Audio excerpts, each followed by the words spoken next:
Al started early. It started early real estate here. I want to take a second and talk to you about selling and listing tenant-occupied properties. This specific blog post goes towards the listing side of things. Selling investment property that's occupied by tenants presents a unique set of challenges and opportunities for agents, and it comes across a lot differently than selling a vacant house. And I think that can be obvious to most agents, but I want to dig into why and how to make a smooth transaction possible, because it can be quite challenging dealing with tenants' personal lives, complexities, and maybe even attitudes about showing the house on reasonable schedules.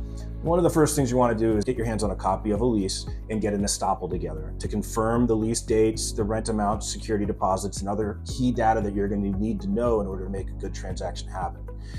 Once you have that information, you're going to want to talk to the tenants. It's probably going to be the most challenging part of all of this, is being able to line up the tenants' ability to show the home and keep the home in clean, showable condition across the board, especially if you have a 5-plex or a 7-plex. Allow them to set the showing schedule. Don't try to bulldoze your way into there and say, we're showing the house every Monday from 9 to 5 and every Thursday from 3 to 4. Allow the tenant to tell you the best times that they feel comfortable with the home, and then try to funnel all your showings through there. If a tenant's dirty, if they're not keeping the place as clean as you'd like it, that happens. And at this point, I would offer professional cleaning services as a way of saying thank you to the tenant. If you know that you're going to be having showings over the next month, having a cleaner come in once a week to pick up, do dishes, take care of the little things, take the trash out, it can be a bonus for the tenant, and it's going to allow your property to be shown in the best light.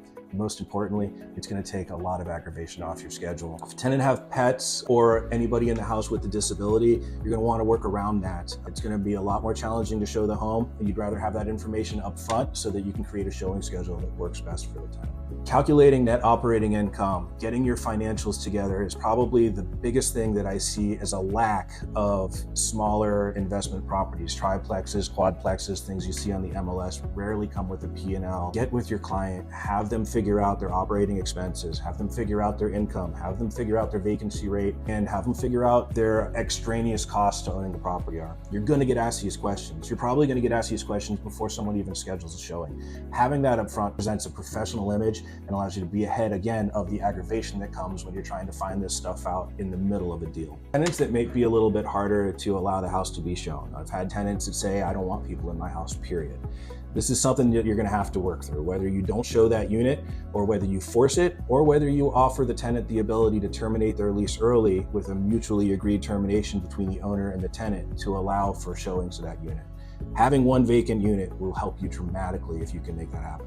In short, selling tenant-occupied properties can be a little bit challenging, but you can make so much more progress if you follow the steps in the very beginning. Communicate with tenants, set up showing schedules that work for all parties involved. Get your financials together in advance and get an estoppel up front signed by all parties to make sure that you're not heading yourself into an argument about how much a deposit was paid after a transaction's over. These are just the basics. If you want to learn more, read the blog post below. And of course, as always, if you have questions, I'm here as a resource for you. I'm happy to help you and happy to see you have a successful transaction.